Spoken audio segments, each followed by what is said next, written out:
Hi, everyone, and welcome to Tick Bootcamp, episode 318 of the Tick Bootcamp podcast. The title of today's interview is Healing in Harmony with My July's Micaela Hoo. My name is Randy Goodman, a marketing and executive manager and founder of Think Lyme. And I'm Richard Johannesson. We are excited to introduce Micaela Hoo, co-founder and CEO, along with her mother, Dawn Hoo, of My July, a non-toxic skincare line developed as a solution for Micaela's chronic illness. We are so excited to have Micaela here with us today to hear her story and help so many people in our community from her experience with Lyme. Without further ado, I am really excited to introduce Micaela Hoo. Hey, everyone, and welcome to the Tick Bootcamp podcast. And today I'm really excited to let everyone know that I do not have Matt Sabatello running this podcast with me today, but I have one of my favorite people, Randy Goodman, as my co-host. And we are really excited to introduce to you one of our favorite new people in the community, Micaela Hoo. So, hey, Micaela, and welcome to the Tick Bootcamp podcast. Hi, so happy to be here. Thanks for having me. And we're really happy to have you as well. And Randy's going to start talking to you now a little bit about your background. Thank you, Micaela, so much for joining us today, sharing your journey and inspiring others in their own healing journey. So we're going to get started here. As I said earlier, everyone's story is all too similar with Lyme disease, while their path to recovery is all too unique. I gravitated towards therapeutic forms of self-care in my own healing journey, using a guess and check system to find out what worked best for me. That's why I was so excited to host this podcast and meet you to learn more about your healing journey and the creation of My July, which we know you'll take us through in detail. So Micaela, let's get started. Let's begin with your background. Where do you live? What do you do? Where did you grow up? And what did your childhood look like? So I live in Los Angeles, but I'm originally from the East Coast. I actually was born in Long Island. So like you, Rich, both from New York. And I was always a really atypical case as a child. So I am very unique. Even from my birth story, I was 2 weeks late. My mother had an emergency C-section. And now that I know like all of my illnesses going back in my health history, like putting the puzzle pieces together, I realized that everything kind of adds up. So early on in my childhood, I would always feel ill, and not in the classical sense of getting a flu or a cold or something that's mainstream. No, my body was very atypical in the sense that I would get these random dizzy spells or like ringing in my ears, or my skin would flare up. I would get constipation, bloating, like things that you just don't have when you're like 3 or 4 years old. And I remember like even as far back as being 3 and just feeling like my stomach was just cramping up.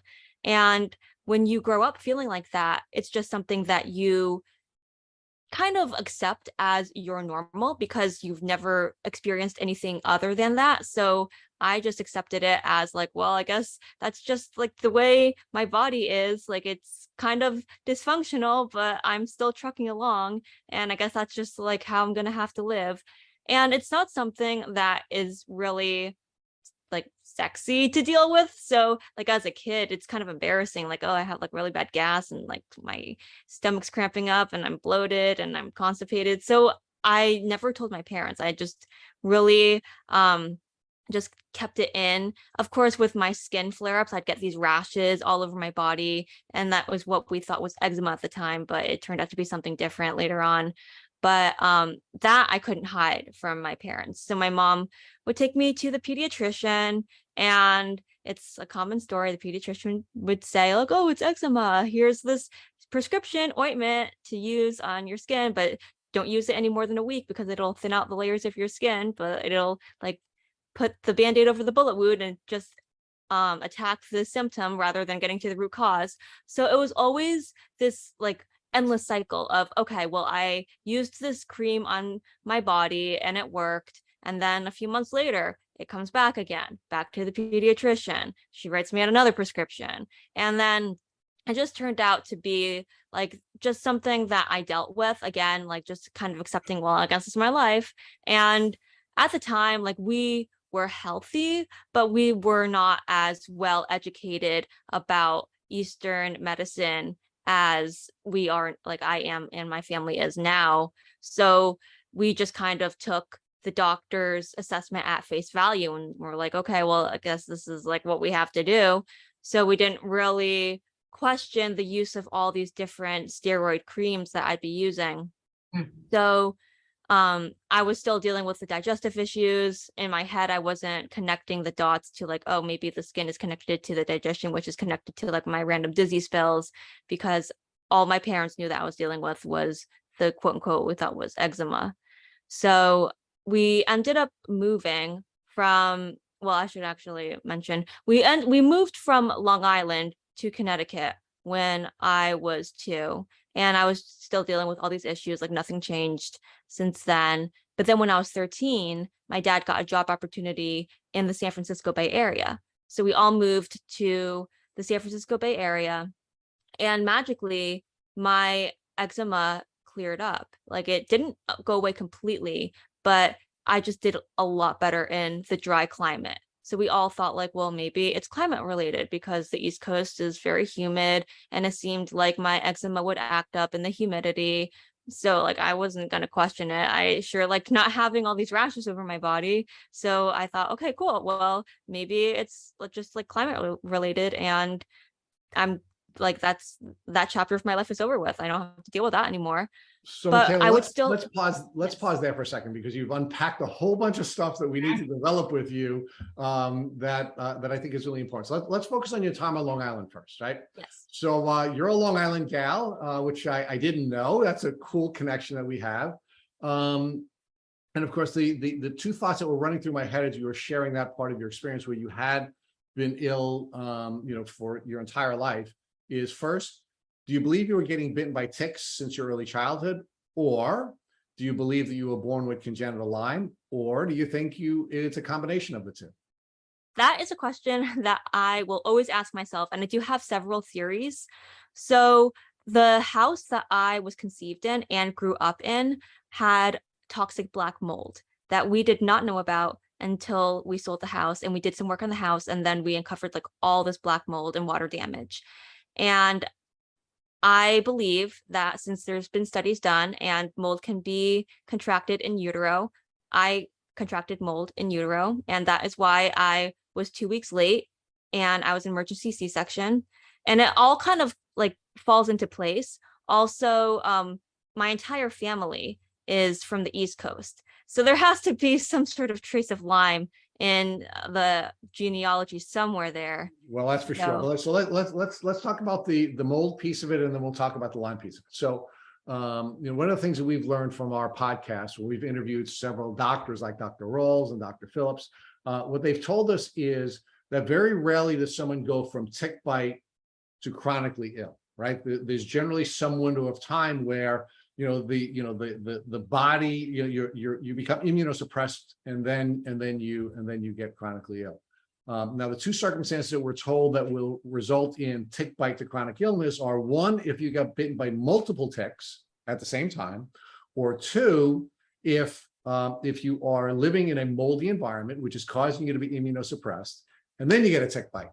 So yeah, I think if you have a whole bunch of people living on the East Coast and you've lived in the Lyme Belt, you were born in the Lyme Belt, you were conceived in the Lyme Belt, it's very likely that that your mother and your father and everybody else in your family were bitten by ticks. But it's also likely you were getting bitten by ticks during your childhood, right? And if you're living in this household where there's mold, there's a very short window between tick bite and getting sick.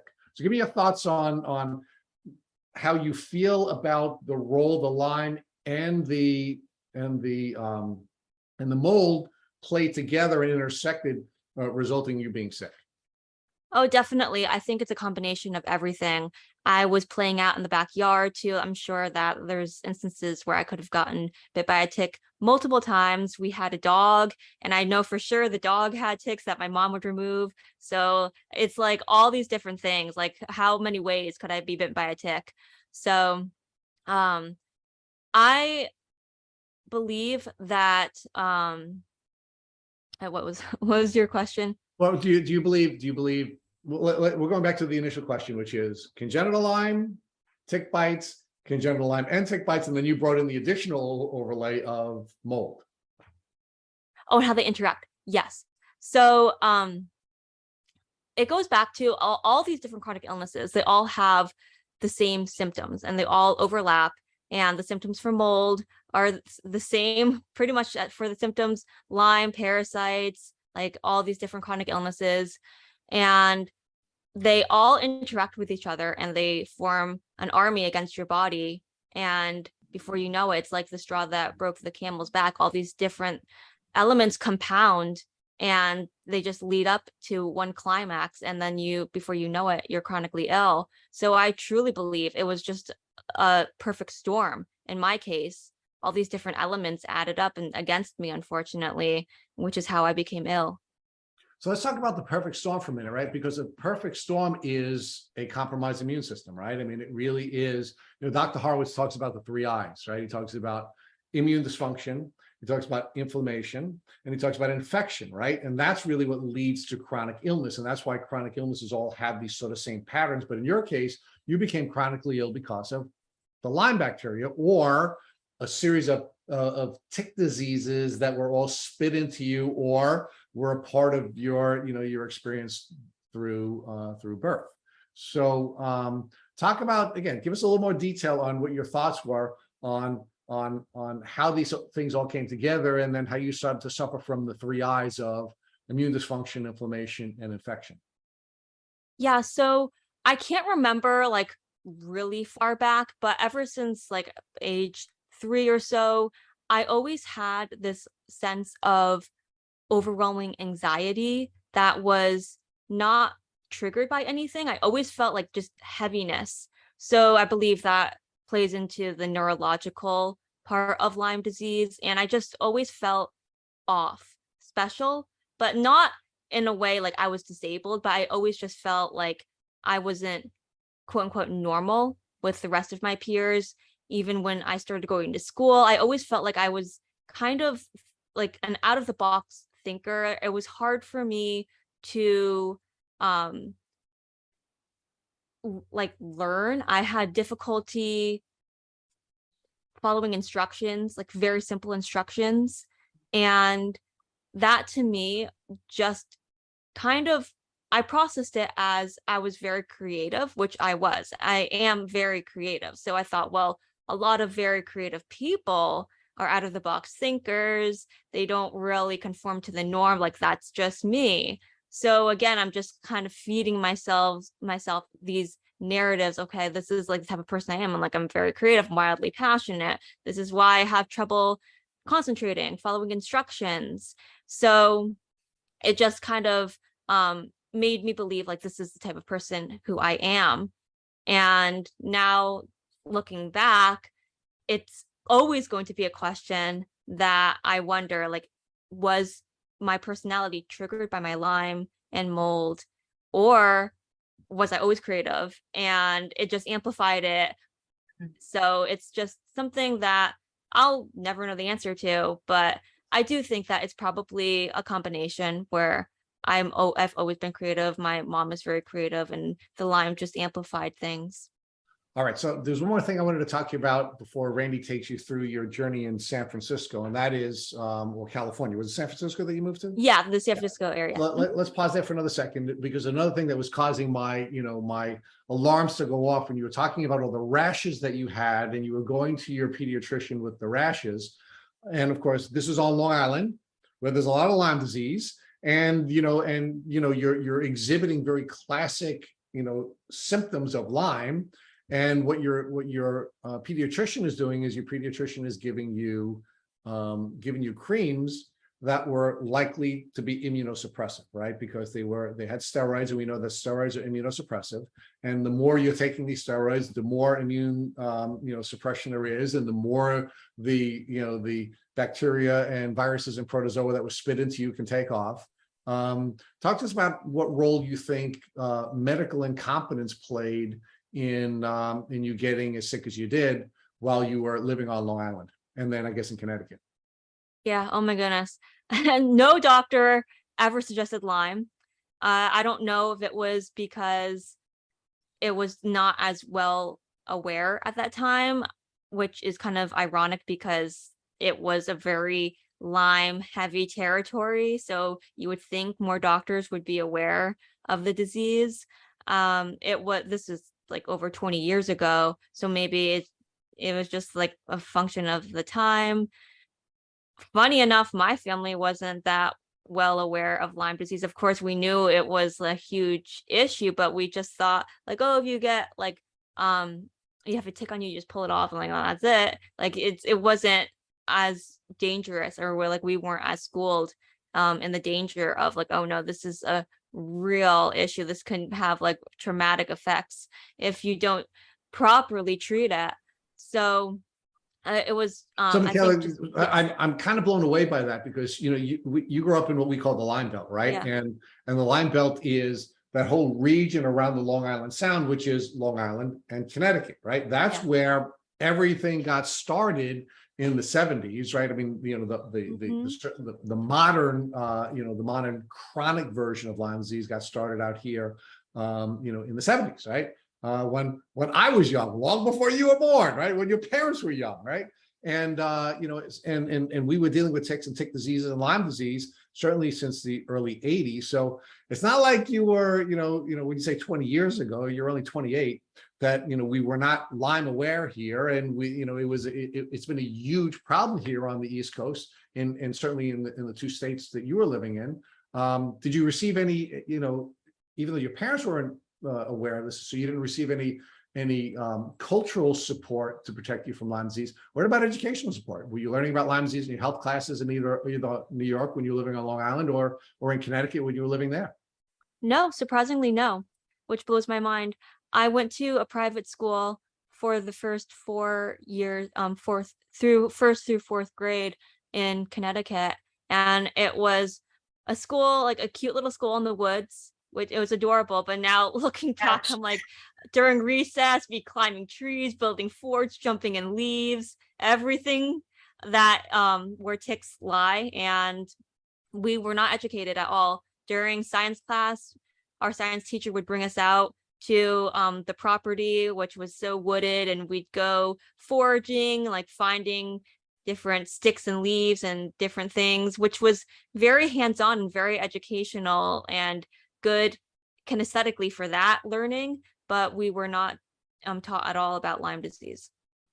All right, so talk about now your time in San Francisco. And Randy's going to talk to you a little bit more now about that part of your journey. Yes. So since you were a child, you remember always feeling off. You had gastro symptoms. You felt sometimes you were not in your head. You felt different. And all these symptoms you kept to yourself, which most children do with Lyme. And that's why diagnosis of children is so difficult and so troubling. So now you moved to San Francisco. So tell us about that journey. Did your symptoms exacerbate in different ways? We know your eczema got better, and you attribute that to climate, but tell us about your other symptoms, because you talk about this perfect storm, and I want to understand what was the climax to that perfect storm? Yeah, so I still had my GI symptoms, and those I just kept hidden well. I would pull all these different gymnastics of like if I was bloated, I'd like wear different clothes to hide it. I knew like different things would irritate my stomach more than others, and I just kind of pulled all these different calculations in my head that I would like if I had to go somewhere, okay, well, like I'm gonna eat this at this time, and then like it'll give me enough time to digest so that I won't like be super bloated and I won't like feel uncomfortable. And all this was going on in my head. And then so I moved at age 13. So then this is probably from 13 through 18. And in my late teens, it just got a lot worse. It was not getting better at all. Everything started to bother me, like every single food under the sun. So, and at that point, did you start to vocalize these symptoms and what you were feeling? Yeah, that's when I started to tell my parents, like, there's something going on that's very wrong with my body. Like, my body can't even digest tea. Like, I would have a cup of tea and be in extreme pain. Water, everything that I digested was just not going down well for me. I would have stomach aches pretty much constantly. So it's at that time that my mom took me to a nutritionist, and she did a skin patch test on me, or skin prick test on me rather. And she tested me for over 70 foods. And when we got the results back, we saw that I was positive for like over 70% of the food on the list. And the results were very hard to read. It was very arbitrary. I was positive for things like string beans, Brazil nuts, tomatoes, chicken, rice, of course, like gluten, dairy, soy, all of the common allergens, but then also some weird stragglers like apples and cherries and black pepper, cinnamon, chocolate. Wow. So we looked at this list and we were like, wow, am I truly allergic to all of these? Like, what can I eat?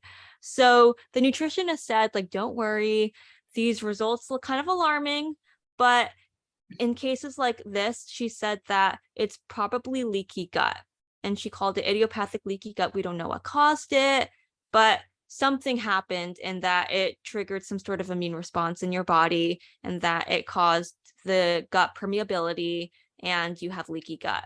So just eliminate the foods that you tested positive for a month. And the beauty of the body is it can repair itself, and you'll probably be safely able to eat these foods after a month. And the foods that you can't tolerate, maybe it's a true allergy. We'll have to see. So I detoxed from all the foods that I tested positive for 1 month, and then started putting them back into my diet. And it just did not work out. I got extreme rashes. I got extreme bloating, like worse than ever before. So I went to see my nutritionist again, and she said, well, you know what? It's been almost 20 years of this, so it's not going to happen overnight. Even a month of a detox may not be enough. So we tried for 3 months, and then I tried putting the foods back into my diet again. And it just, again, my body reacted so negatively to it. So it was this constant cycle again with my nutritionist. And after a year and a half of it, I just could never integrate the foods back into my diet successfully. That's a long list. Yeah. And I was on such a limited diet. I was eating mainly bananas and orange juice. And what else was I having? I would have coconut yogurt.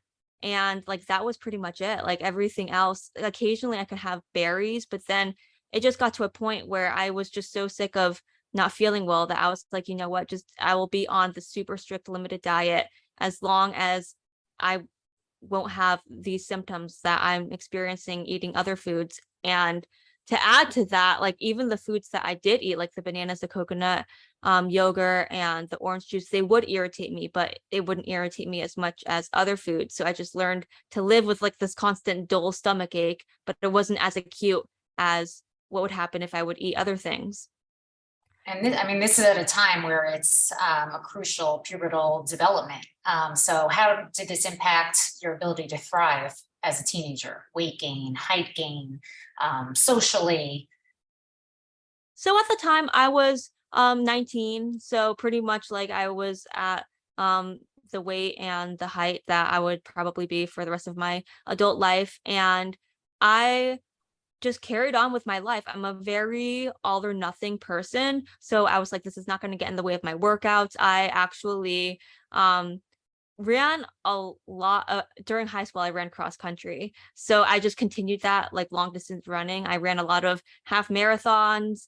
I did weight training. I do cycling. I would do swimming. Yoga.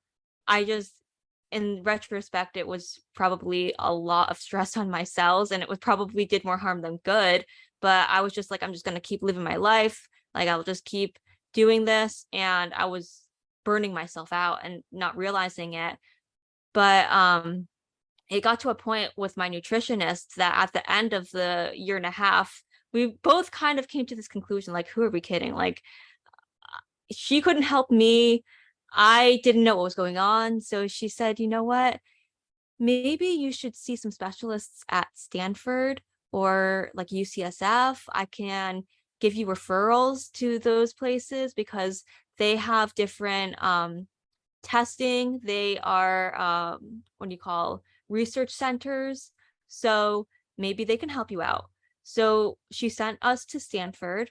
So my mom and I went to Stanford and they did a bunch of testing on me. They did something called a gastric emptying study, which tests how fast your digestion is. So it's a very long test. You go there in the morning, they feed you this breakfast that's laced with radioactive dye, and then they take MRIs of your digestion every hour for 8 hours.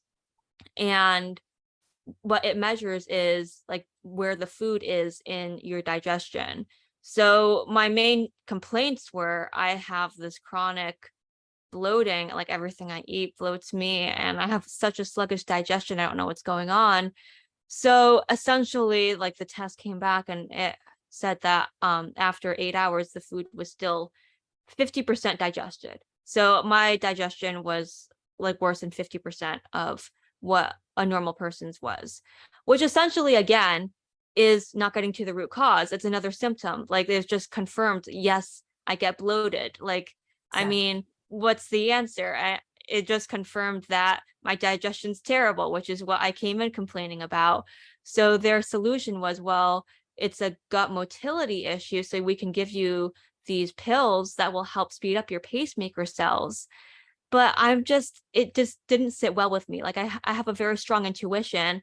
And again, I thought to myself, well, this is still treating a symptom. Like, what's the root cause? Why are my pacemaker cells so slow? Why is my digestion so slow? I didn't like the thought of taking something that would force my body to operate at a normal level. And my mom is the same way. So we just didn't feel like that was the answer. So again, it was just coming out of a doctor's appointment with more questions than answers.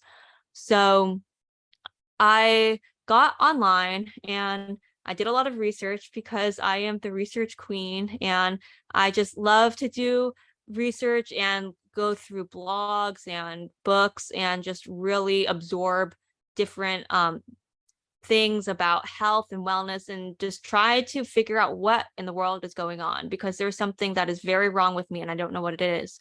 So I stumbled upon a few Facebook support groups and they were geared towards chronic illness, not Lyme disease per se, but just fibromyalgia, MS. And I got on those groups and I said, hey, these are my symptoms. It seems like it's very much so something within this category of illness. I don't know what's going on.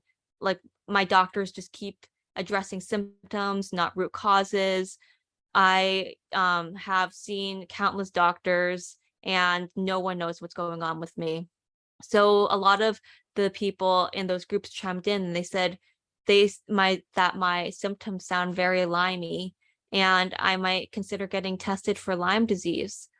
So I was still in San Francisco at the time. I was going to school online, college, and as a graduation present, my dad said, let's go on a road trip to LA because there was this Lyme doctor that I researched, Dr. Erica Lehman, who I found out through a blogger, Jordan from The Balanced Blonde, who also has Lyme disease. I followed her journey and she had very similar symptoms to me. She had a lot of gastrointestinal issues. She had like the skin flare-ups.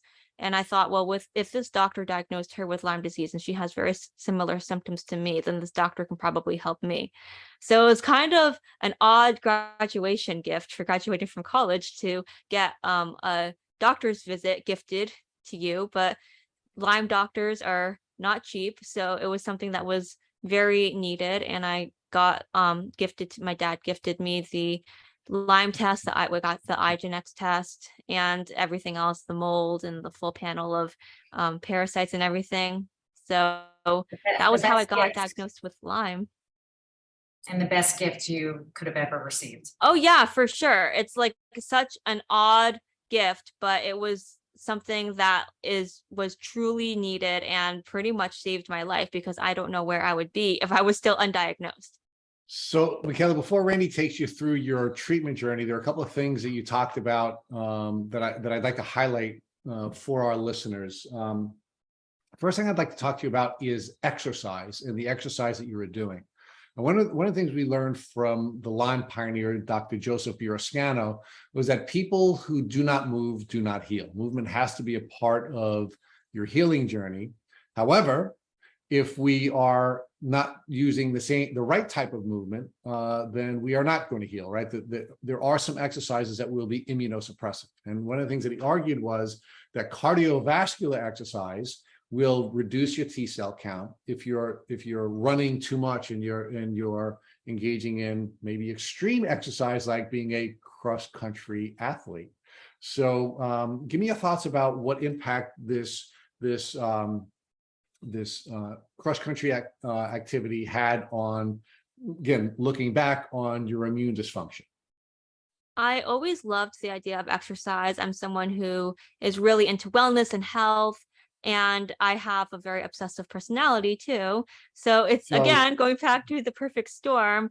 I would exercise a lot, and I would just tell myself, well, this is really healthy for me. Even though I'm super tired today is a long run day, so I'm going to go on a long run. Even though I feel like death and I just want to crawl back into bed, I have to put in the miles. So it's something that actually has taught me, learning the hard way, to be super gentle on myself, because I think just, again, all of that compounded into being really detrimental to my health.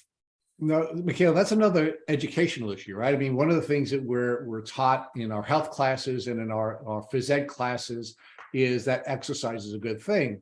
But, they never really teach us about the inverted U, where, not enough, you start to gain, as you're doing more and more exercise, and then it sort of plateaus where we're not really benefiting or we're being hurt. And then we sort of go down and we start to hurt ourselves when we're engaging in exercises that are too extreme, right? We just don't know that. It's one of the flaws in our educational system. So you're failed by the medical system when you're here on Long Island in Connecticut. You're failed by the educational system because you're not taught about ticks and tick diseases. And you're certainly not given the basic health information you'd need to use exercise so that it would support your immune system rather than damage your immune system. So let's talk about another thing that you raised, which I thought was really fascinating. You talked about having a strong intuition, right? And here on Tick Boot Camp, we like to talk about the onboard diagnostic system, where we actually have this great system built in us to tell us when we're not feeling well and tell us when we are feeling well. And if we sort of follow that gut feeling, as we sometimes call it, or that onboard diagnostic system, we generally get good results. But because we're gaslit so often by people in our lives, by doctors, by people telling us that it's in our head, we ignore that intuition. And in many cases, we even lose the ability to read our emotions or read our signals anymore. Was gaslighting a part of your journey, or were you always able to be in tune with your body and always able to listen to what your body was telling you while you were on this phase of your journey? A little bit of both.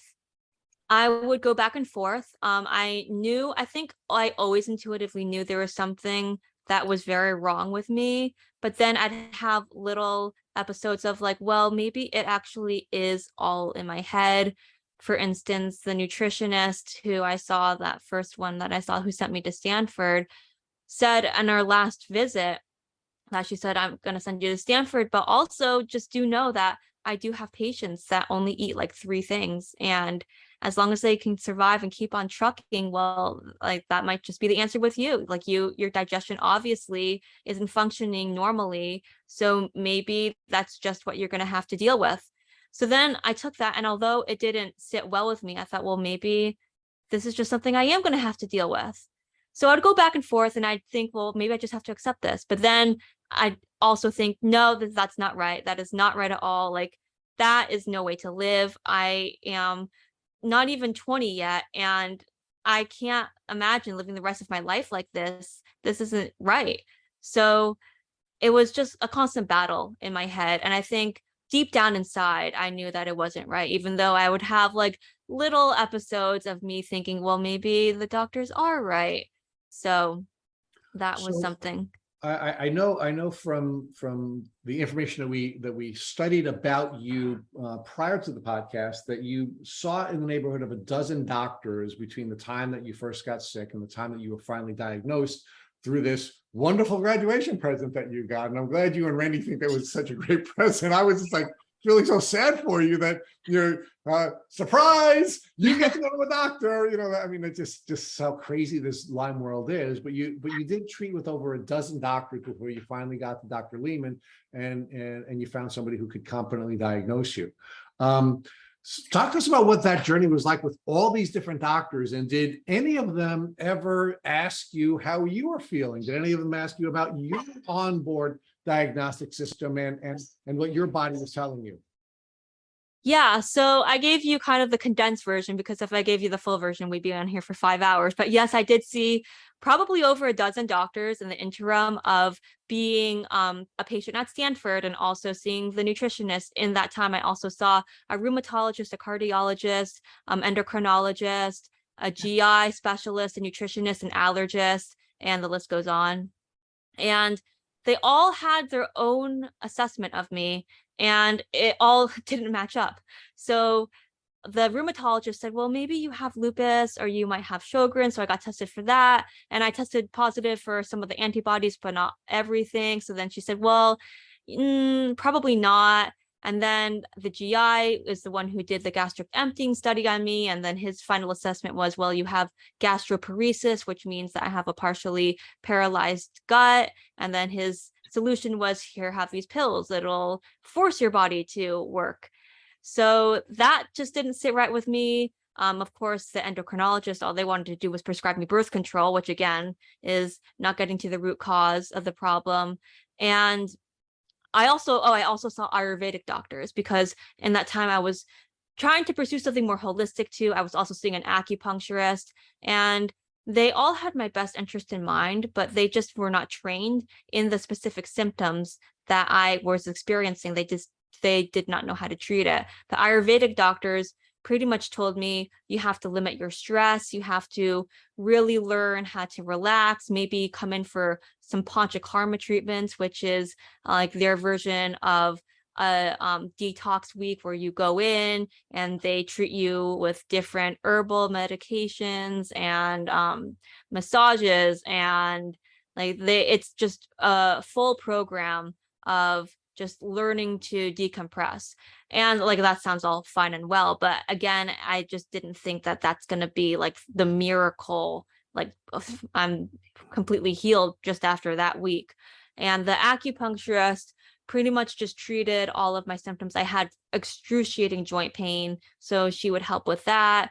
But aside from that, she didn't really offer much advice as to what was going on. She would just pretty much just stick the needles in the places where I said I was experiencing pain, and that was it. So. And how many years did this go on for, these 12 doctors? This was about 10 years. So I started my journey when I was 18, and I got diagnosed when I was 26, almost 27. So it was quite a journey. So when the conventional medical system failed you, you basically took things into your own hands to make a plan for yourself. Mm-hmm. So now tell us, you get those IGeneX test results. Tell us about your first course of treatment and where you are today. So it was the longest wait time to get results back for IGeneX, because it takes a month. And I intuitively knew that I had Lyme disease. I was like, I truly believe this is the answer. I just needed to get those results to confirm all of my suspicions.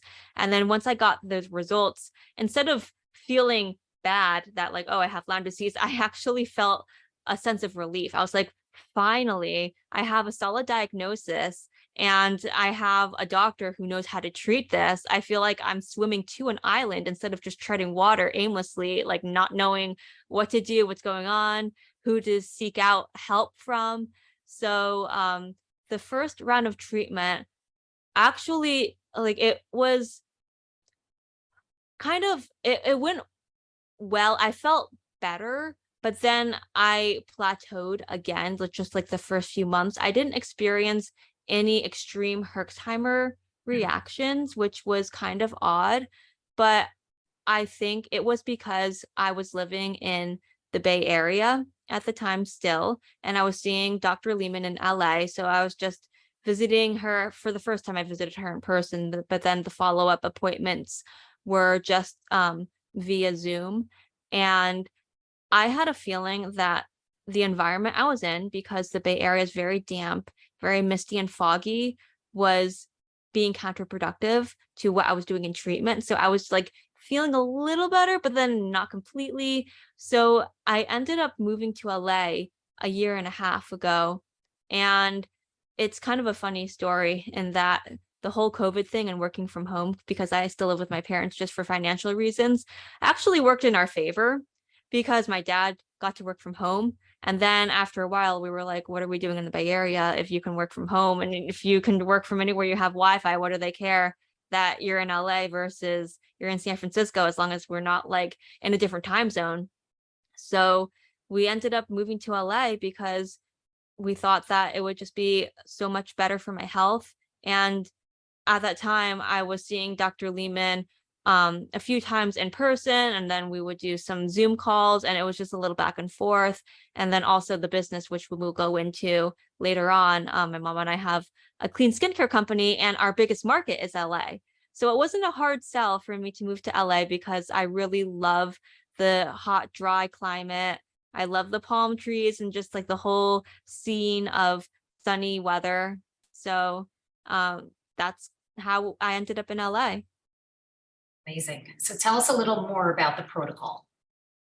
So my doctor is a really good Lyme doctor. She is extremely good with balancing out uh, the supplements with the medications and using them both in a very balanced way. And that I know, even though I'm very into holistic healing, sometimes you just have to have antibiotics in order to kill something as strong as Lyme, if that's what you're dealing with.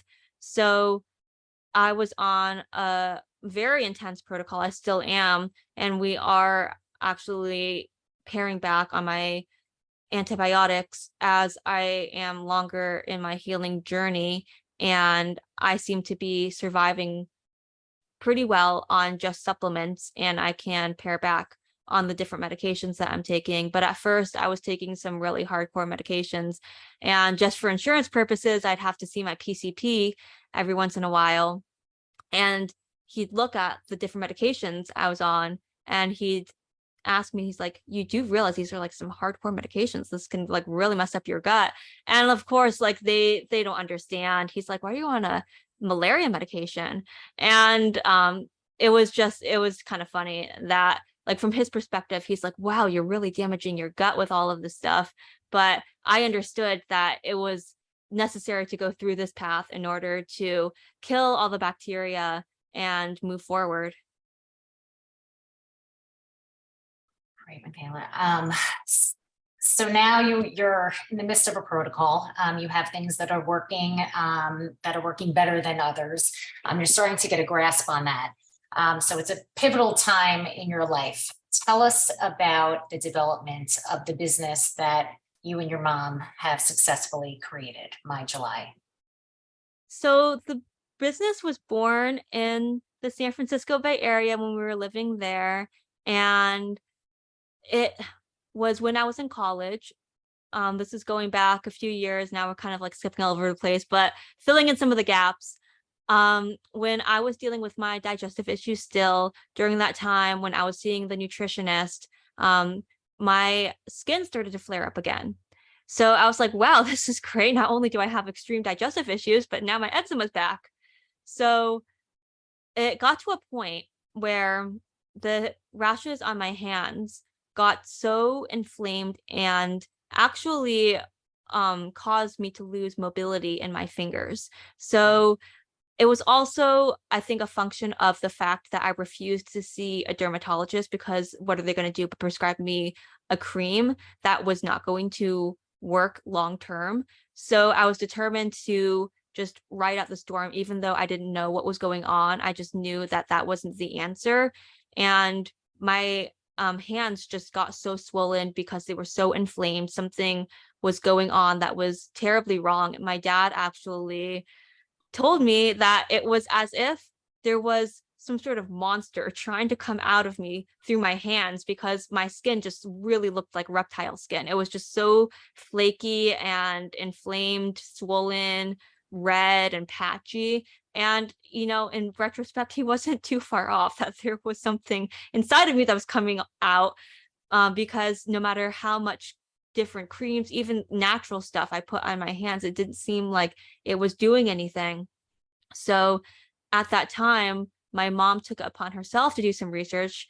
We both love to do our research. So she looked through all these different blogs, and she got all these different books about like essential oils and different topical treatments for the skin, and how you can really use elements of nature to heal your body topically. So she started experimenting in the kitchen, making different concoctions for me. We started out with body butters because my skin has always been very dry.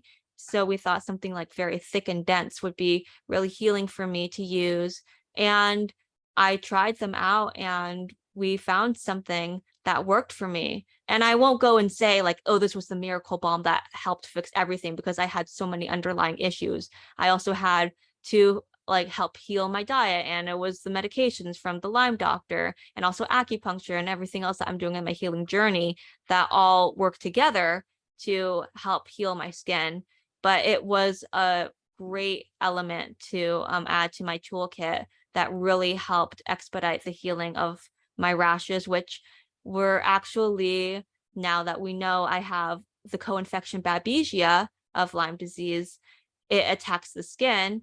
And what we thought was eczema back in the day from the pediatrician who diagnosed me was actually my Babesia that was flaring up. So, Micaela, let me ask you a couple of questions we like to explore with guests on this podcast. When you were going through your treatment with Dr. Lehman, was there a step-by-step approach that she had taken? Because one of the things that we've observed from the standpoint of pattern is that when people successfully go on a healing journey, they generally have a period where they do what we call prehabilitation, where you're getting yourself ready for the battle. You're opening up your drainage pathways, and you're working on your mindset, and you're dealing with some of the issues that might have you in fight or flight and prevent you from being in the parasympathetic nervous arena, so that you can heal. Then we generally see a second step. We call that the assist, where you're assisting your body kill these microbes and helping your immune system go through the battle. We don't call that kill anymore, because it really is a process of assisting your immune system. Then we see a third step, and the third step that we generally see is a rehabilitation phase, right? Where you're going through this process of rehabilitating your body and rehabilitating your mind, because you've just been through this really horrific battle, and now you really have to help yourself deal with that trauma. And then of course we have this maintenance phase. So when you were working with Dr. Lehman, did she have first a prehabilitation process where she encouraged you to take certain steps to open up your drainage pathways and get yourself ready for this battle, both physically and emotionally? Oh, yes, for sure. I was doing all the things. It was like a full-time job. I was going to the acupuncturist several times a week. I was going to an infrared sauna several times a week, just making sure that I really was opening up my detox pathways through sweating. I was, what else was I doing? Detox baths. That was huge. Every single day, Epsom salt and baking soda baths. I got myself a little infrared sauna blanket, so I'd lie in there when I couldn't make it to the sauna, and just making sure I was drinking a lot of water, having regular bowel movements, and urinating regularly, just making sure that my body was prepared for the heavy detox to come. So that was a huge element of like the pre rehabilitation phase. Yeah. So now talk to us about mindset and whether you're doing any mindset work then, because, as you know, we've looked very closely at your Instagram. Your Instagram is awesome, by the way. It's really, really well done. And I saw from your Instagram that you were doing some research. At least you had Gupta's book up as one of the panels.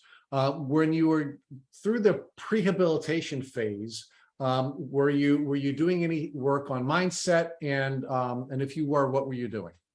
Yes, I have always been a very introspective person. I've always been very quiet and just really sensitive. And I've always been really in tune with my emotions. It goes back to I have a very strong intuition. I really, especially being chronically ill my entire life, I really learned to tune into my body and how it speaks through symptoms. So I truly believe that your emotions have so much power and your thinking has so much power. That's really where the healing journey begins and ends. Like if you don't think that you can heal, then you can't heal. So there was this quote that I hope I don't butcher that I saw on Instagram the other day that was, whether you think you can or you can't, you're right. And I was like, that's so true. Like we determine our final outcome. Like our thoughts have so much power to what the final outcome of whatever trial or like phase in our life or anything that we're going through. And I think that that is an element that often gets overlooked in the healing process, because if your mind's not into it, you can only heal to a certain point, but then you're never going to fully recover. So I, even over the past few years, I've gotten a lot more in tune with my emotions than I was even before. And I do have the Gupta program that I'm working through too, because I do fully believe that being chronically ill my entire life, all these different events that I've experienced, and even just holding in the symptoms that I had experienced as a young child holds so much trauma that I have to unblock, and I'm still working through it now. So So that let's is, talk about that a little bit more, Michaela. So obviously you were sick for your entire life, and that was traumatic, right? You were being failed by doctors regularly. You're being failed by the educational system. In fact, your life was so miserable, you thought you were getting a great present when for your graduation you were going to see a Lyme doctor, right? And it's even so much more miserable that you were happy to get a diagnosis of Lyme disease, right? I mean, that's really where your life was, right? So all that trauma, of course, is going to have an impact on whether or not your mindset is going to be in fight or flight or rest and digest, right? And we know that we're in fight or flight, our immune system is not going to be working, right? We have to get into that rest and digest. So were you doing that work at the prehabilitation phase, meaning the process of getting ready to go into the fight? And if you were you using Gupta? Were you using something else? I mean, what were you doing back at that phase, the pre-killing phase, to get yourself in an emotional state where your body could heal, in addition to what you've already said, which is you had to believe you could heal? What did you do to now calm down your fight or flight response? I actually didn't do, I think, enough work on my emotional state when I was first detoxing.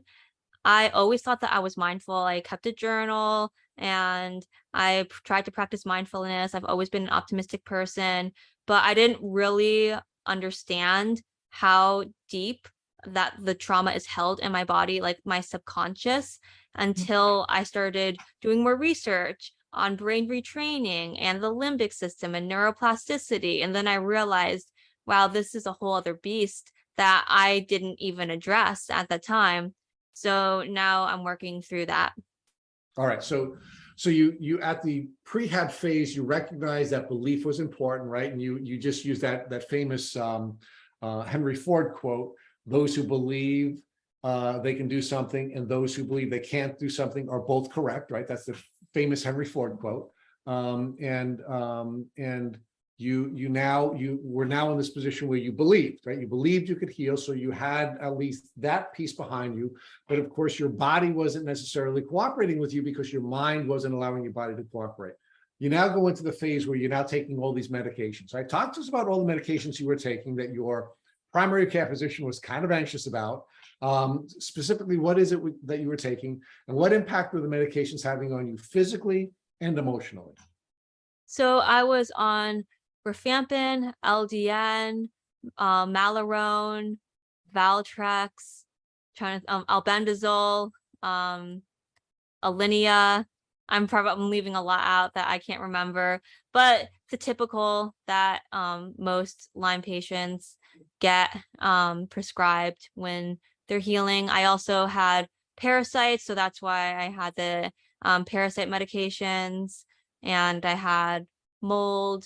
So it was a whole host of different illnesses, not just Lyme and co-infections I was dealing with. So, Micaela, So were you dealing with the mold issue before you started to go through the phase where you were taking all of the antibiotics, or were you treating the mold at the same time that you were treating all of the other microbes that were in your system? at the same time, when I was diagnosed with Lyme from Dr. Lehman, she also diagnosed me with mold and parasites because she was the first doctor to run any of those panels on me. So we were just targeting like everything at once until we realized that my parasite overpopulation was pretty intense. So we started more so focusing on the parasites. It was just, I had so many things going on. It was just kind of a matter of figuring out like which to target first. So since the parasites were a main issue of mine, we started heavily leaning into, okay, let's look at some antiparasitic herbs, and you can take the antiparasitic medications. And I had very severe Herxheimer reactions from those, which I mean is a good thing because I knew that it was working. But I herxed from those medications, the albendazole, the ivermectin. I didn't mention I had ivermectin before. That was something else that I was taking for about 3 weeks. And then after that, I started feeling a lot better. And that So talk to us about how you dealt with your herxing, right? Because one of the things that we're always anxious about on this podcast is that a lot of people who are from the suck it up culture just think that herxes are wonderful and they fight through them. And we've had a couple of people on this podcast actually get very, very sick, actually sicker from the herxing, and a couple of people became wheelchair bound because they went at it too hard. So how did you manage the balance between the herx being a good thing because you know that it's working, but not trying to kill too much so that you would ultimately become too sick? I started out very slowly because I know I'm someone who's very sensitive and I react to everything. So I took about a fourth of the dose that was recommended because I didn't want to experience something very severe. And even then, I still hurt. So I was like, I can't imagine if I actually took the full dose, how I would feel. So my herxing, when I say severe, I don't mean that I was like wheelchair bound or anything as extreme as that. I just experienced all my symptoms on an amplified level. Like my bloating would be next level. I'd feel absolutely terrible. Like I'd need to lie down, nausea, like crazy, headaches. So just like just feeling very ill and flu-like, nothing that would send me to the emergency room. So it was just a matter of starting out with a very, very small dosage. Even I would question like, oh, is this even going to do anything? And then like, sure enough, I'd feel like pretty terrible after. So I'm like, just happy that I listened to my intuition and just went very slowly. So I think it was because I went so slowly that it wasn't so extreme and that I was able to recover from those reactions. So talk to me about how you made the decision to go slowly and how did you work that out with Dr. Lehman, right? Dr. Lehman is giving you a particular dose. You're following your intuition or your gut, and your gut is telling you, hey, this is going to be too much for me. I'm going to walk it back and I'm going to do 25% of what I'm being prescribed. So how did you work that out with Dr. Lehman? Dr. Lehman told me that I didn't have to take the full dose. She said that I could just do as little as I wanted to and just see how it goes. Like nothing bad is going to happen if I take such a little dose that it doesn't do anything. I've been sick for 26 years of my life. Like I can live another few days of taking a medication and it doesn't help, propel me forward in my healing journey. So I thought that like I could always increase, but if I take too much, I certainly didn't want to experience a very severe reaction. So that's why I started out so slow. So you knew your body. Dr. Lehman was encouraging you to listen to your body, and because you knew your body and you had this strong intuition, and you had a doctor who was encouraging you to follow your intuition and follow your body signals, that's what you did, and that allowed you to get through this first this phase where you were killing the parasites with the ivermectin, and then you were going to other things. So now what were you doing? What were you doing to treat the mold? So for the mold, I haven't really targeted that yet, actually, because Okay. I'm still working through the parasites. And that's something that I am going back and forth with Dr. Lehman on right now, currently, because I am still very heavily detoxing from parasites. And she actually wants me to see another Lyme literate GI just to get another opinion on why, after over a year, I am still very much so deep in the parasite detox. Because now the parasites that you're dealing with, has Dr. Lehman indicated that you have just gut parasites, or do you have parasites in your bloodstream, and do you also have parasites in your central nervous system? Where are the parasites that you've identified that you're treating with Dr. Lehman, or all the above? I think they're all the above, but it's very hard to tell because parasite testing is highly inaccurate, and I've been tested multiple times. Sometimes, surprisingly, it comes back negative, which is surprising to me because I put this is TMI, but I guess what's TMI on this podcast? I put visible worms in the samples to send out, and it still comes back negative. So who's to say? But I think the main parasites lie in my gut, which is why I experienced so much GI symptoms, and my GI symptoms have gone down significantly. So the treatment definitely is working. We just have to figure out why I'm still so deep in the detox. Okay. So now, so you've not yet begun to attack the mold. You've dealt with the GI and the other parasites. You're working on that. Now, talk to us about the antibiotics. And did you take antibiotics orally? Did you take it by injection, by IV, or a combination of all of the above? A combination of both. I went in for some IV treatments. Ideally, I would get more, but they are pretty expensive and I was on a budget. So I took them orally mainly. And the main issue is it would just be a longer healing time, as opposed to if I did IV antibiotics like once or twice a week, it would just speed up the healing. But since I was on a budget, I thought, well, as long as I'm moving in the right direction, I can handle it. If it's going to be a longer healing journey than doing the expedited process of getting the IVs, but I've done both. Okay. Now, you also indicated that you were also taking herbal therapies or herbal treatments. Were you taking any herbals to assist your body in killing the bacteria, the viruses, or the parasites? And if you were, what herbs were you taking? Yes, I'm taking a lot of herbs that are anti-parasitic. For instance, oregano, garlic, clove bud, wormwood, Japanese knotweed, cat claw. And also I'm doing celery juice, which is just good for everything, just like a good liver detox. I'm doing coffee enemas daily for the glutathione, and I'm probably leaving out some herbs, but off the top of my head, those are the main ones that I'm taking. Okay. Are you taking any immune modulating herbs? What Are exactly you is taking any herbs that are designed to modulate your immune system, or are you just taking herbs that are designed to assist your body in killing the various microbes in your body? Oh, okay. So I am taking milk thistle seed. I'm taking dandelion root. What else is there? That is glutathione, and that I believe is it. Okay. Now, are you taking any herbs that are assisting you with your mindset? Anything to balance out your HPA axis, and anything to help you to stay out of the fight or flight, or be triggered into the fight or flight mode?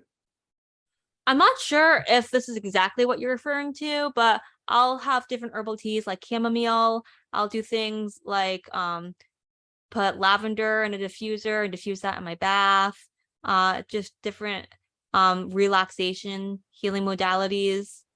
So that's what I do, as well as like mindfulness, listening to sound frequencies because I've gotten into sound healing now and how that helps calm the mind and nervous system. So I appreciate you sharing with us that you are dealing with a budget, because everyone is dealing with a budget. And one of the things that is sometimes triggering with this podcast is that people will say, hey, I don't have the resources that Micaela has. Her family has the resources to bring her to one of the top Lyme doctors, to take some of the best Lyme tests, to use some of the best treatments. So what are some of the low or no cost tools that you've used that you would recommend other people who are on the healing journey? You are speaking my language because I am a girl on a budget and I love to finesse my way into however I can hack different solutions that work and that are very cost effective. So I've found that supplements like what I mentioned, the garlics, the oregano, clove bud, milk thistle seed, dandelion root, those are all fairly inexpensive. So those are great. And where would you get these different herbal supplements that you're using? You can get them at your local health food store, or Amazon has a whole wide variety. I know some people don't like to support Amazon. So if you're one of those people, you can get them at a local health food store would have it. So also detox baths, extremely cheap. You just have Epsom salt, baking soda. It's a great way. Coffee enemas have been like probably my top 3 in healing. I absolutely love doing them, and the coffee is fairly inexpensive. All the gear is inexpensive. It's just a bit of a time commitment, but if you're up for it, that's another cost-effective way. So let's talk about that. So because as you have shared, there's no moment where you're sharing too much information on this podcast. But for those folks who have not used coffee enemas, or the people who are newer to this community and haven't considered coffee enemas, talk to us about why you decided to use coffee enemas and how they have positively impacted you, and what the process was for you getting the materials that you needed to do a coffee enema, which you're arguing is a very low cost, I'm assuming, detox option. Yeah, so coffee enemas are extremely healing to the liver. The purpose of coffee enemas actually is not to clear the bowels as regular enemas, but it's actually to deliver glutathione, which is an antioxidant that helps heal the liver and help it to detox to the liver. So technically, it's not actually considered an enema in the classical sense. But a side benefit is, of course, if you run chronically constipated, it can help move things along. But it's just something that I have found to be extremely helpful, and that it helps keep things moving along. But also, I feel more energetic, more clear-headed after it. And all the tools you need basically are an enema, a catheter, and coffee and distilled water. And you essentially just brew the coffee, you put it in your little enema bucket or else a bag, and then you use the catheter and you insert it into your rectum, and it delivers the coffee to through your to your colon, and it helps it gets absorbed by your liver, and then you reap all the benefits that are from the coffee. So could you explain to folks why, at least in your understanding, why the liver is an important detox organ, and why it is under stress when you're going through the process of killing the microbes that are in your system from Lyme disease? Your liver is one of your main detox pathways, and it is one of the organs that works a lot in detoxing the body from different toxins. It holds anything from free radicals to different heavy metals, and it can become heavily toxic when someone is chronically ill. So it's a really important organ to focus on, in that if your liver is not functioning properly, then you cannot heal properly. So you need to do everything you can to support your liver in the detox, because your liver is one of the main organs that's going to be doing the detoxing for you. Detoxing meaning it's going to get rid of the killed off microbes that are coming into the liver, right? And that's the and if you're not, 2 things can happen, right? The liver can recycle recycle toxins into your system if it's not going to ultimately, rid you of the system. So you have to make sure that your liver is healthy, but even more importantly, your system will become toxic and your immune system will not be able to work because you become toxic. And you're finding that a low cost vehicle for keeping your liver healthy and supporting your liver in this detox is these enemas. Now, the coffee, is it any coffee that you would use, or is there a particular type of coffee that you believe should be used for a coffee enema? Yeah, it has to be a light or medium roast, mold-free, organic, and there are specific brands like S.A. Wilson is a very popular brand. Also, there is Pure Life Enema that sells coffee, and these are specific for doing coffee enemas. Okay, so are you doing any movement now? Are you engaging in any movement? Because as we had argued before through our interview with Dr. Burascano, if you don't move, you don't heal. So are you moving, and are you engaging in movement that's more supportive than the extreme distance running movements you're engaging in prior to your diagnosis? Yes, I have so much more of a gentle approach to exercise now. I'm doing walks daily. I do light stretching, but my body is still in such a state of healing that I get very fatigued easily. So I do my best not to push too hard, but I do still get some movement in there, get some sunlight, going outside, doing the walks seems to be working very well for me.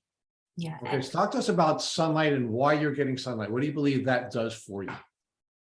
It's so healing because a lot of people, they stay in all day, they don't get any sunlight, and you get vitamin D through sunlight. You can take supplements that have vitamin D, but it's not as good as getting it directly from the source. So it's been extremely helpful for me. It's given me a lot of energy. I feel good in the sun. I always joke that I'm like a lizard. Just lay me out on a rock in the sun, some dry heat, and I'm good to go. So it's something that boosts my energy, boosts my mood, and gets some movement in. Okay, now are you doing anything to support yourself with your sleep? Do you have any recommendations for sleep? Because one of the things that we've learned in this podcast is most people when they're on their Lyme disease journey have trouble sleeping. And there are some low and no cost tools available to folks for sleep. And I was triggered to ask you that question because obviously, you can reset your circadian rhythm by looking up into the sun in the morning, and then of course watching the sun come down at night. Are you doing any of those kinds of things to support your sleep and that important element of healing? Yes, I have a really long wind down routine at nighttime. So it's kind of a ceremony that I do. After dinner, I'll draw a bath and I'll light a candle. I'll put the Epsom salt and the baking soda in. Sometimes I'll drop some essential oils in. Anything to kind of like set the mood to wind down, relax. I'll put in a podcast or an audiobook or the sound frequencies, just something that turns my brain into more of a relaxed mode from work mode. So I'll do that.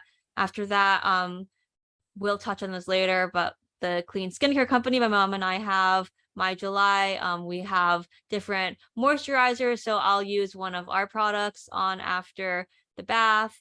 And then I do a coffee enema. And that's kind of turned into like a relaxing time for me. I have my little red light going in my bathroom. I have my little pillow, my blankets out and everything. So it's kind of just something that I have made into a cozy vibe, and it tells my body, okay, it's time to wind down, get ready for bed.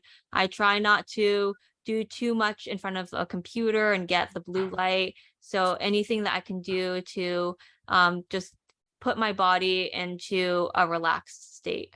Okay, so I know Randy's really excited to talk to you more about your transformation and the work that you and your mom are doing to bring some really cool products and information and services to the Lyme community. But before we get there, before Randy takes you there, let's focus on any other items that you would use or recommend that others use that are either low cost or no cost items that they could use on the healing journey. Well, Micaela, I do have to interject because I did come across your mom and your morning routine that you published on your Mhm. website, which I loved because you have to be regimented in your healing process. And I loved how you outlined everything you do from the minute you wake up through that process. And one of them was the 5:50 a.m. oil pull. So why don't you explain to the listeners what oil pulling is? Yeah, oil pulling is an ancient Ayurvedic healing modality, and it is when you put oil into your mouth and just swish it around, and it actually pulls toxins from your mouth because your mouth carries a lot of bacteria. It could be any type of oil, commonly sesame and coconut oil is used, and it's a good way just to clean your mouth because people don't realize how much bacteria their mouth holds. And if you're not regularly cleaning it and like just doing the regular just brushing your teeth, like that's pretty much not enough. I do oil pulling every morning just to do a little extra to get some toxins out because I'm sure that my mouth has more toxins than the average person's mouth. And the So do toxins in you, the mouth go to the brain. Oh So yeah, oil for sure. pulling is essential. so Yeah. Randy, let me just ask you, do you do the oil pull before or after you brush your teeth? I tend to do it after, and I do, you try to hold in your mouth as long as possible. And then you do spit it into a garbage pail because if you spit it into your pipes, it'll clog your drains and Mm. pipes. So how long is as long as possible? Is that a minute? Is it 5 minutes? Is it a half hour? I mean, how long are you I keeping mean, this oil in your 20 mouth? minutes would be ideal, but most people can't, substantiate that. So any length of time is valuable. So that's part of your morning routine, or is that something that you're doing at night before you go to bed? That's part of my morning routine because overnight your mouth harbors so much bacteria that I brush my teeth, I do the oil pulling, and I gargle with warm water and salt. These are all just like very simple things, very low hanging fruit that pretty much anyone can do. Anyone who lives anywhere can get their hands on some sort of like coconut oil or some like sesame oil, like I mentioned, sea salt, warm water, all very common. Let me ask you one more question before I let Randy finish up with the transformation. That is, what about diet? What are you doing with your diet? What changes have you made? And what recommendations do you have for either low or no cost changes to one's diet when they're on the healing journey? It's so important to be very strict with your diet. A lot of people try to out medicate and out supplement themselves with a poor diet. And it's the same principle as you can't out exercise a poor diet. So it's just one of these things that you have to be extremely regimented with. You can't have anything that causes inflammation. You have to be very mindful about anything that could trigger some sort of negative response in your body. And everyone is so individualized and different. I can't really speak to what might trigger someone. Some people are very histamine sensitive, some people aren't. But in general, you just want to limit your consumption of the top allergens, gluten, grains, dairy, soy, and eggs are kind of, a hot topic. Some people can tolerate them, some people can't. So it's just very individualized, but you want to make sure that you limit your intake of any foods that cause any sort of negative trigger or acidity. You want to alkalize your body as much as possible. Okay. Are there any other that you think of, any other low or no cost options for healing that you would recommend before Randy now takes you to the conversation about all the cool things you're doing with your Instagram and with your business and all the other cool contributions you're making to the community? I think I've touched on mostly everything. Walks are free. The detox baths are very low cost. The oil pulling is low cost. Listening to sound frequencies or anything that gets you into a relaxed mindset, music, podcast, audiobook, is free as long as you have a phone, which most people have. So that's pretty much it. If you can get yourself to acupuncture, I am fortunate enough that my insurance covers my acupuncture. So my acupuncture is very inexpensive. I know that not everyone has that privilege, but if your insurance covers acupuncture, that could be another very low cost healing modality. So now, why don't you download to us now this transformation you've gone through. You've been through this, you've been through hell and back, and you've had all kinds of really challenging things going on in your life, but there has been some beauty here, right? There have been some really cool things that you've learned about yourself, and you've learned about the community. And talk about how you become a part of the community and the things that you are doing now that you know who you are better than you ever would had you not gone on this journey. So what I have found to be extremely beneficial to me before I was even diagnosed, as I mentioned, was just joining those support groups on Facebook and pretty much being diagnosed by the other members in the group that were saying, hey, your symptoms are very Limey. You might want to get checked out for Lyme disease. They actually were more helpful than any of the doctors that I saw in all of my 10 years of looking for someone who could help me and help treat what I was dealing with. And it goes to what I believe as experience is the best prerequisite to teach others.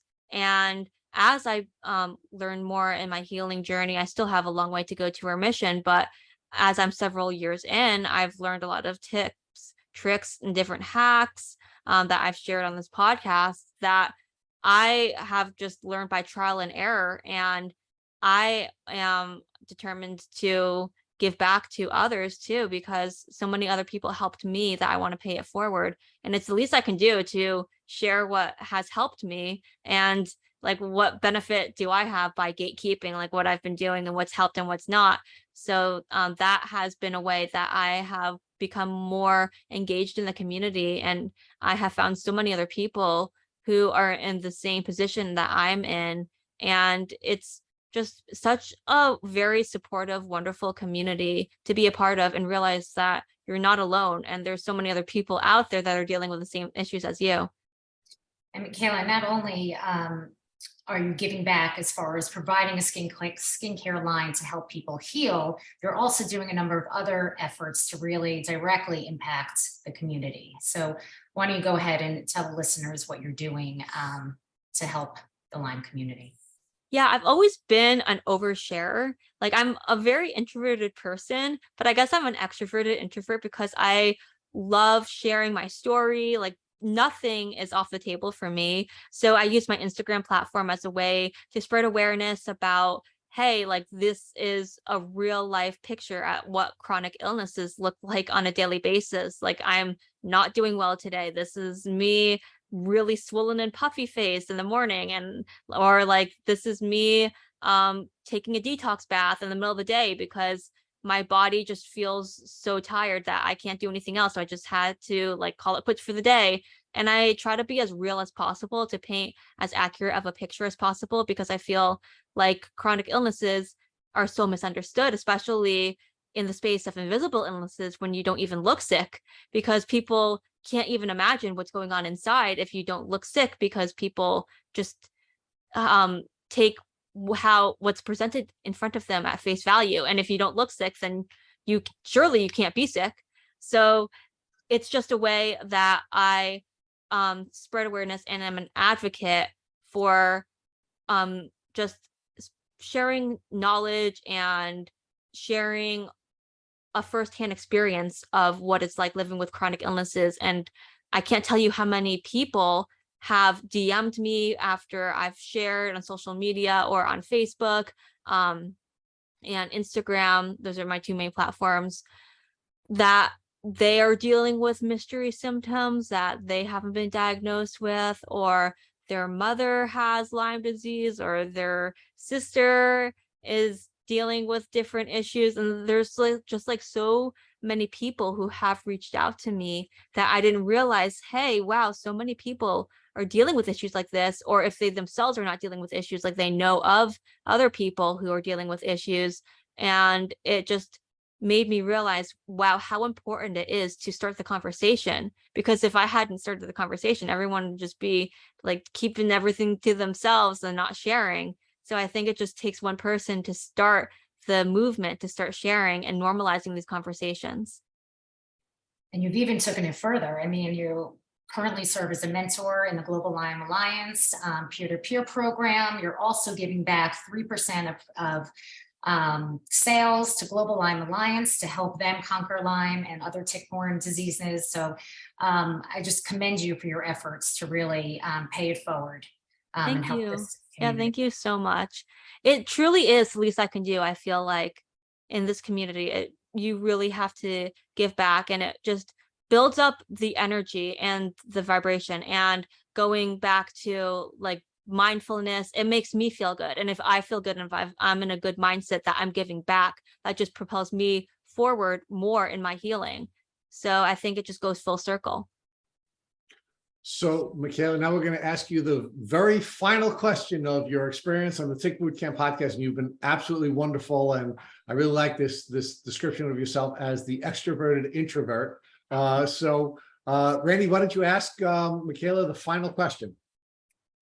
Well, what I found so outstanding is all along since you were a young child, you knew that something was wrong with you, right? And children with Lyme, they feel confused, they're betrayed, they're lost by people they trust, parents, teachers who fail to recognize that they're sick and need help. You had, as a child, high intuition, but your voice was quieted as to what you were feeling actually in your body and neurologically. So how has this experience changed that voice of yours since you were finally diagnosed? How is it amplified? And what would you tell parents to look for in their children? I am so much more communicative than I was before. I grew up in a household that it wasn't like we were super strict, like there's no showing emotions allowed or anything, but it was still kind of like on the not, you don't really like cry in front of others. It was just something that was a little bit more like, oh, that's something that's like you keep to yourself. It's not like you share with others all of your emotions. But now I have realized how backwards and counterproductive that thinking is. And while you don't want to be a chronic oversharer, it's still important to communicate your emotions. Don't hold it in.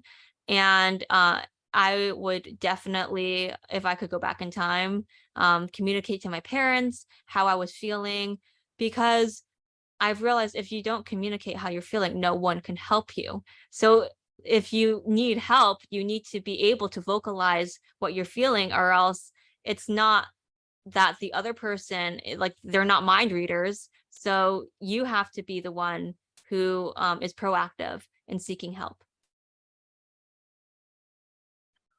Well, Randy Goodman, I can't thank you enough for being my co-host on this podcast. And Micaela, you were an absolutely wonderful guest, and I know thousands of people are going to benefit from you being the sharing introvert. So thank you so much for spending a couple of hours with us and sharing your very vulnerable story with the community here at Tick Bootcamp.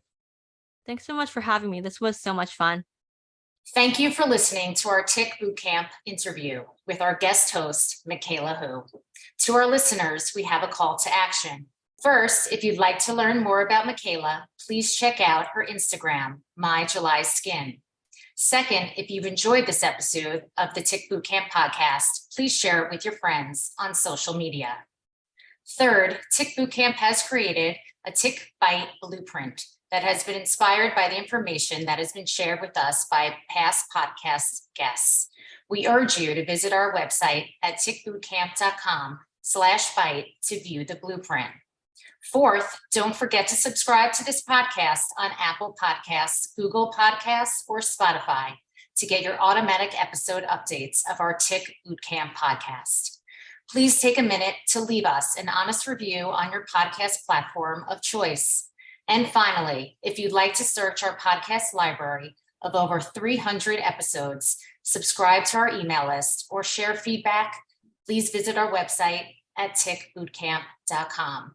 Thank you, as always, for listening.